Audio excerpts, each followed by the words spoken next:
নাহমাদুহু ওয়ানুসল্লি আলা রসুলিহিল করিম আম্মাবাদ। সম্মানিত সুধী, নির্বাচন সম্পর্কে সংক্ষেপে আমাদের কিছু কথা জেনে নেওয়া অতীব জরুরি। আমাদের মূল্যবান ভোটটি প্রদানের পূর্বে দুটি বিষয় মাথায় রাখতে হবে। প্রথম বিষয়টা হচ্ছে আমরা কেমন প্রার্থী নির্বাচন করব। প্রার্থী নির্বাচনের ক্ষেত্রে আমাদের দুটি জিনিস লক্ষণীয়। এক, আমরা যাকে নির্বাচন করব তাকে অবশ্যই যোগ্য ব্যক্তি হতে হবে। দুই, দিনদার ও দিয়ানতদার হইতে হবে। দ্বিতীয় বিষয়টা হচ্ছে ভোটারকে আরও তিনটি জিনিস মাথায় রাখতে হবে যে আমার ভোটটি তিনটি জিনিসের বাহক। এক, শাহাদাত তথা আমার ভোটটি একথার সাক্ষ্য বহন করে যে আমি যাকে ভোটটি দিচ্ছি সে আসলেই যোগ্য, ন্যায়পরায়ণ ও সৎ ব্যক্তি। সুতরাং সে যদি বাস্তবে এমনটি না হয় তাহলে শাহাদাতুজ্জুর তথা মিথ্যা সাক্ষীর গুনাহ হবে।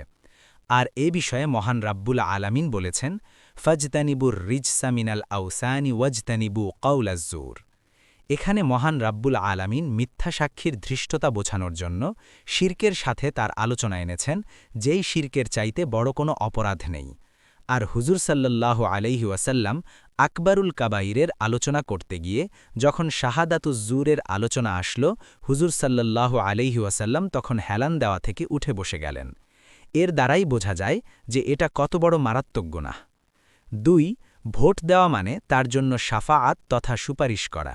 সুতরাং আমি যদি ভুল মানুষের জন্য সুপারিশ করি তাহলে সে এমপি হয়ে যে অপকর্মে লিপ্ত হবে তার ভাগিদার আমাকেও হতে হবে।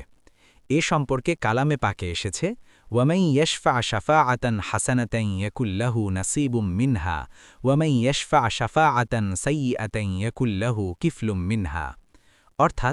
অর্থাৎ কেউ যদি ভালো কাজে সহযোগিতা বা সুপারিশ করে সে সেই কাজের সওয়াবের অংশ পাবে, আর কেউ যদি খারাপ কাজে সহায়তা বা সুপারিশ করে তবে সে সেই গুনাহের অংশীদার হবে। সুতরাং আমরা যদি কোনো চাঁদাবাজকে ভোট দেই তাহলে তার চাঁদাবাজির গুনাহের ভাগিদার আমাদেরকেও হতে হবে। ৩, ওয়াকালত নির্ধারণ তথা ভোট দেওয়া মানে তাকে উকিল বানানো। সুতরাং কেউ যদি উকিল নির্ধারণ করতে ভুল করে তাহলে সে যে কাজের জন্য তাকে উকিল বানিয়েছে সে কাজে কখনো সফল হতে পারে না, বরং তার অনেক বড় ক্ষতি হয়ে যায়। আর ভোটের মাধ্যমে যে উকিল বানানো হয় এটা অনেক বড় সেন্সিটিভ বিষয়, কারণ ব্যক্তিগত বিষয়ে উকিল নির্ধারণ করতে গিয়ে যদি ভুল হয় তাহলে এর ক্ষতি শুধু নিজের হবে। আর ভোটের মধ্যে পুরো এলাকার জন্য উকিল বা প্রতিনিধি বানানো, সুতরাং এর ক্ষতি পুরো জাতিকে ভুগতে হবে।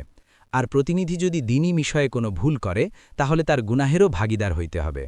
তাই আমরা আমাদের মূল্যবান ভোট যোগ্য ব্যক্তিকে প্রদান করে সঠিক প্রতিনিধি নির্বাচিত করি, যেন আমরা উভয় জগতে কামিয়াব হতে পারি। মহান রাব্বুল আলামিন আমাদেরকে যোগ্য ও সঠিক প্রার্থী নির্বাচিত করার তৌফিক দান করুন। আমিন।